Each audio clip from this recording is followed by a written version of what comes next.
Good afternoon, everyone. Good afternoon. Trump administration continues to unleash chaos, cruelty, and corruption on the American people. Donald Trump and extreme MAGA Republicans have been a complete and total failure, domestically and internationally. Donald Trump promised that on day one of his presidency, he would end the war in Ukraine. He promised on day one of his presidency, he would free the hostages to bring about peace in the Middle East. And Donald Trump promised that on day one of his presidency, costs would go down in the United States of America. None of it has happened. Instead, costs in the United States of America aren't going down, they're going up. Donald Trump and extreme MAGA Republicans are crashing the economy in real time and driving us toward a possible recession. Donald Trump and House Republicans have not done a single thing to lower the high cost of living in the United States of America. Not a single thing. Instead, Republicans are trying to jam this one big, ugly bill down the throats of the American people. The GOP tax scam represents the largest cut to Medicaid in American history. It's an all-out assault on the health care of the American people. Children, families, people with disabilities, seniors, veterans will all be hurt by the GOP tax scam.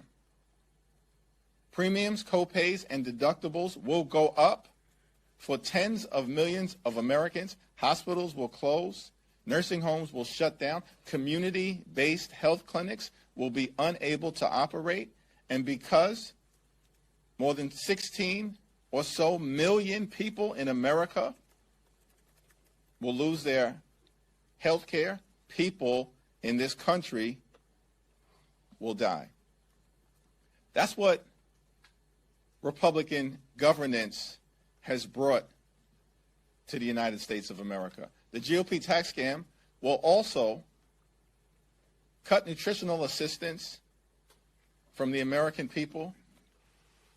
Children and seniors and older Americans will literally have food ripped away from them. And this all-out assault on health care, this all-out assault on nutritional assistance is being done by Republicans so they can provide their billionaire donors with massive tax breaks that they don't need and don't deserve. The one big, ugly Republican bill will hurt everyday Americans in order to reward billionaires. At the same time, Donald Trump and his actions, which do not appear to be consistent with the United States Constitution, takes unilateral offensive military action without seeking the approval of the United States Congress.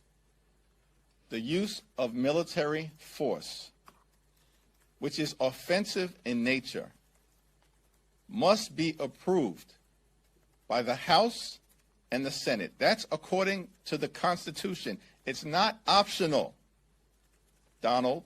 It's not.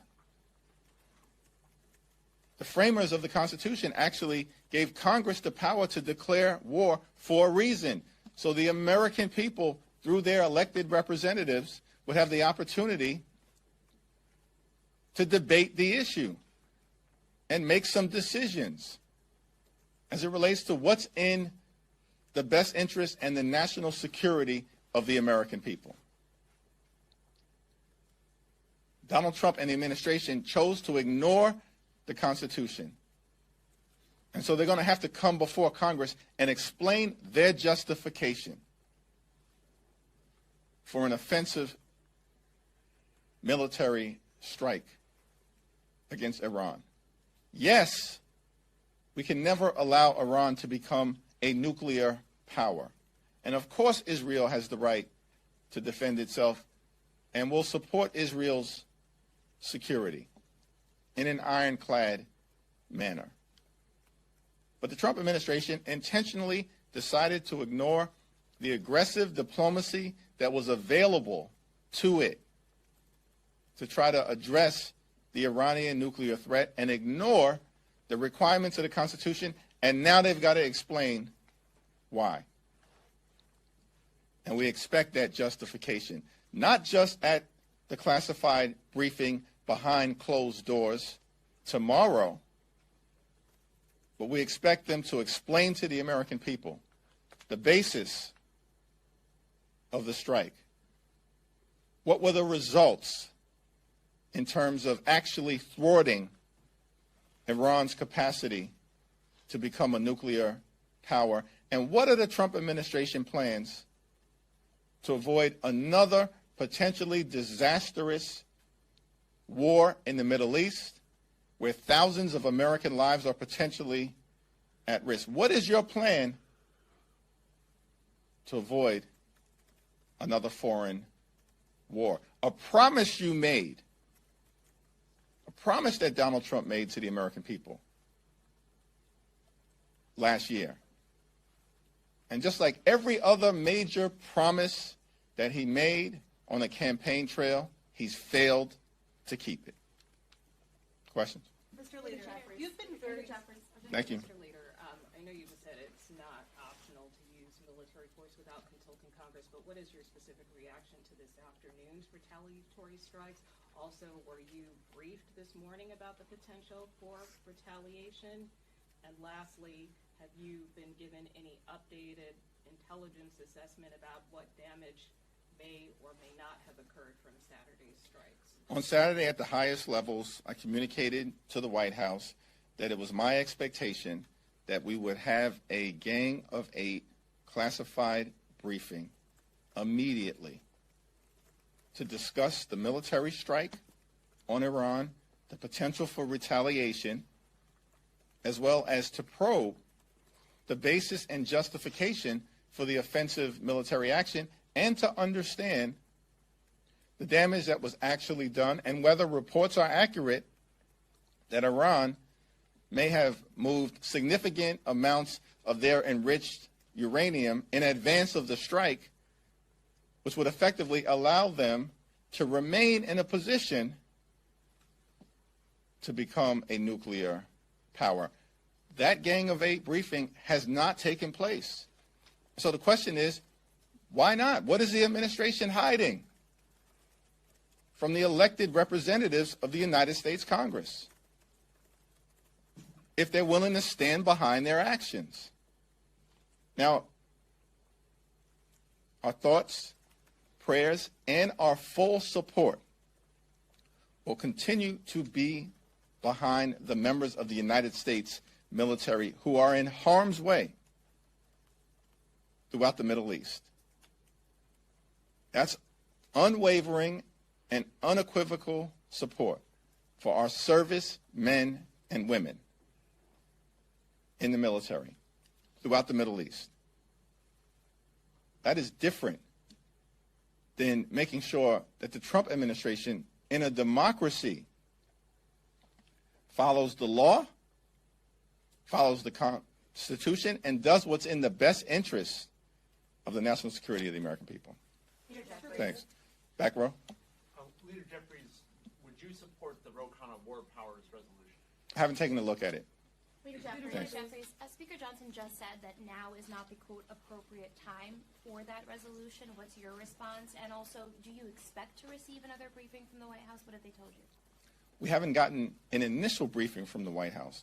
All we received from the White House was a so-called courtesy call with no explanation as to the rationale for the decision that was taken that could have serious consequences for the American people.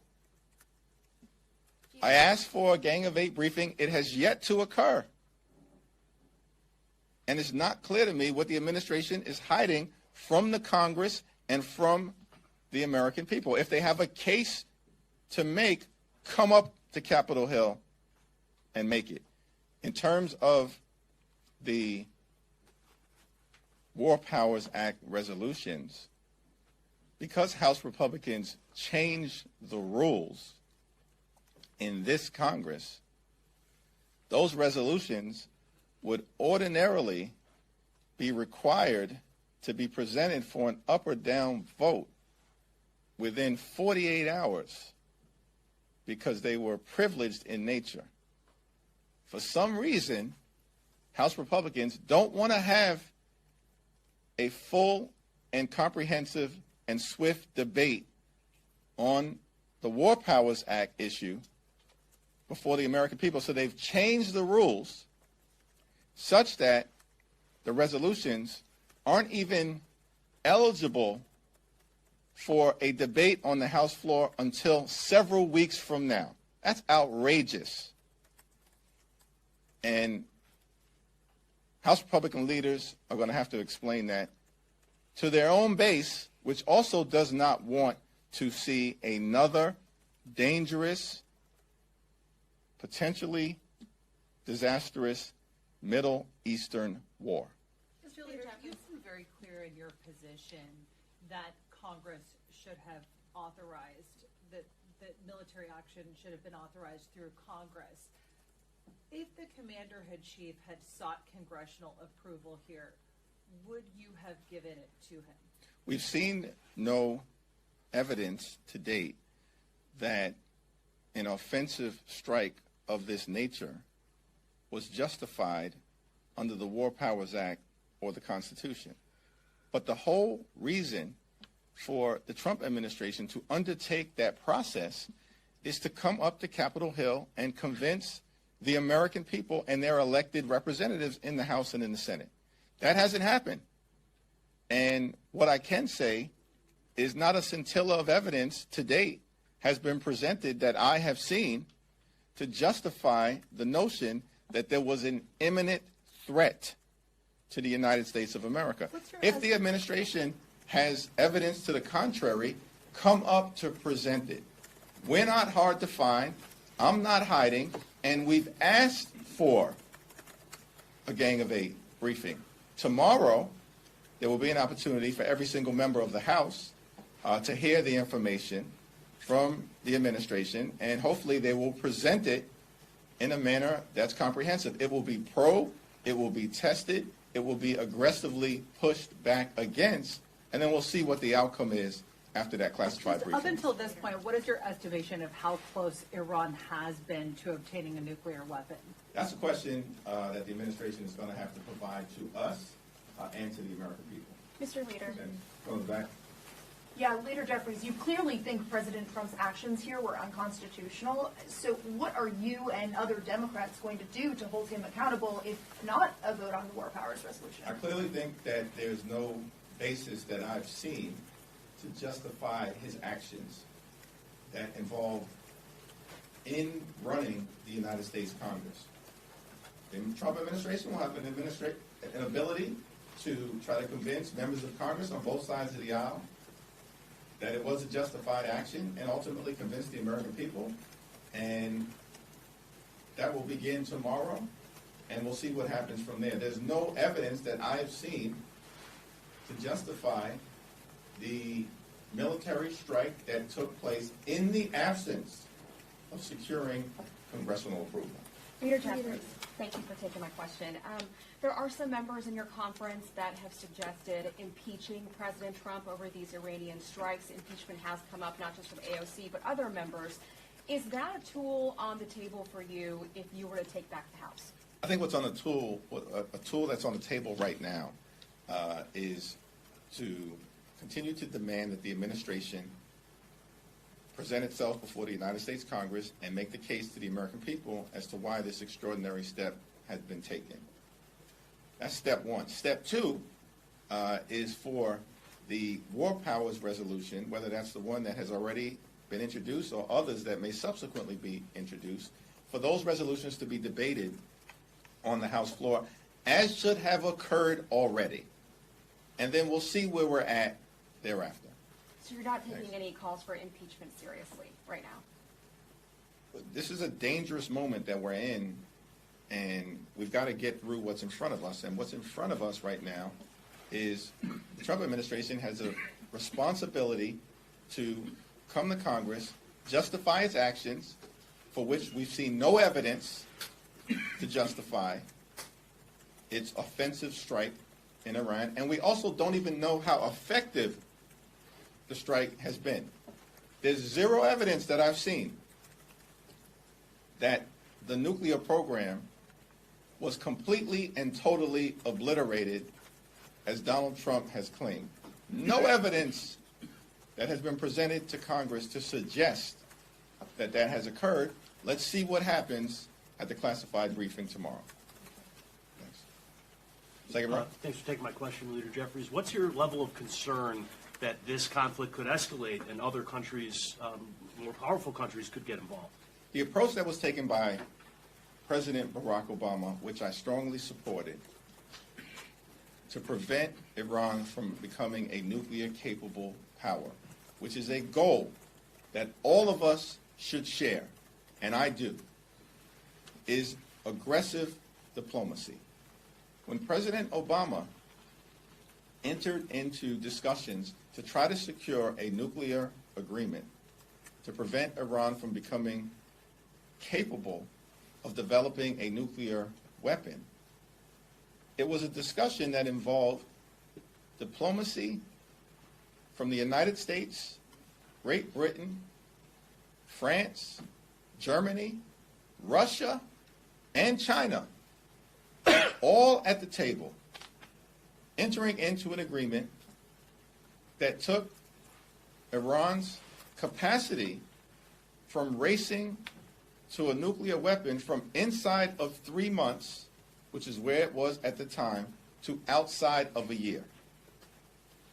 Everyone agreed that Iran was complying with the agreement that had been reached, which had its flaws, but was working as it had intended to significantly push back Iran's capacity to break out and develop a nuclear weapon. Donald Trump comes into office, and because he's such a hater, particularly as it relates to all things Barack Obama, he pulls out of the agreement, even though Donald Trump's own administration, his own national security apparatus, his own Department of Defense confirmed repeatedly that Iran was adhering to the agreement when Barack Obama was president and when Donald Trump was president the first time. Donald Trump pulls out and set this whole situation that we're in right now into motion. On Friday, Donald Trump says, we're going to allow for the next 2 weeks to occur so that we can pursue a diplomatic resolution. He lied to the American people, turned around, and without congressional authorization, launched an attack that does risk the possibility of further United States entanglement that will cost us trillions of dollars and thousands of lives if it goes the way of the failed war in Iraq and the challenges that we had over a 20-year period of time in Afghanistan, notwithstanding the fact that our involvement in Afghanistan was clearly justified because we had to take out Al-Qaeda and the Taliban who were housing them. These Middle Eastern situations are rough situations. The American people see this clearly, which is why one can't just simply unilaterally decide to potentially entangle us in another conflict. It's the purpose of the constitutional provision, I think, Article 1, Section 8, Clause 11. If I'm wrong, someone will point that out immediately. There's a reason for it. And Donald Trump chose to abandon it. Thank you, Mr. Leader. House Republicans, including Derek Van Orden and Byron Donalds, have suggested that the Trump administration was justified in not providing the briefings that you've asked for because the information would be leaked. They say that members would leak to the press and that the Trump administration was correct to keep this information secret. What's your response to these Republicans who say that you all would have leaked the information, classified information, had you received it in the manner that you requested it? The Trump administration can't point to a single example of a Gang of 8 briefing being disclosed to the American people in a manner that would have created harm to the United States of America. I challenge them, point to a single example of a Gang of 8 briefing over the last several administrations resulting in information that was classified becoming public. What is the administration hiding? And by the way, the strike has already occurred. On Saturday, at the highest levels, respectfully request of the White House to provide an immediate Gang of 8 briefing. And it still hasn't happened. This is after the strike has occurred. Come up to Capitol Hill and justify your actions. Justify the fact that you may be taking us to a war that your own people in the MAGA verse don't want. Your own people. And you have a responsibility to explain that to the American people. And so far, they failed to do it, even at the highest levels of congressional leadership. Throughout the last 20 years, presidents have consistently used sort of unilateral executive authorities to counter strikes like this, including President Biden against the Houthis, President Obama in Libya. What makes this moment different? Question is, what was the imminent threat to the United States of America?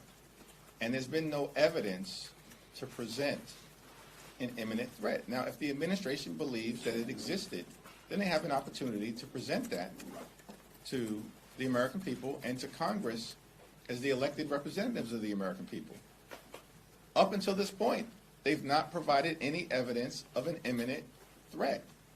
The only suggestion has been that we can't allow Iran to become nuclear capable. We agree. That's been a consistent position of Democrats and Republicans for decades. And the question is, what justified this particular action, and was it even successful in completely and totally obliterating Iran's nuclear program, as was represented by Donald Trump to the American people? Did Donald Trump tell the truth? Or is he lying again? Last question. Leader Jeffries, one, have you spoken with other officials back home in New York City about the potential harm that could come to the area with these latest strikes from Iran? And then I also just want to get your thoughts on the latest polling as the New York City mayor race is set to start off tomorrow. There's a high degree of concern as it relates to just the climate of political violence that exists, and that's something that we need to decisively deal with here on Capitol Hill. This should not be a Democratic or Republican issue. Every single member of the House and the Senate should be able to do their job free of the threat of political violence to themselves and to their families.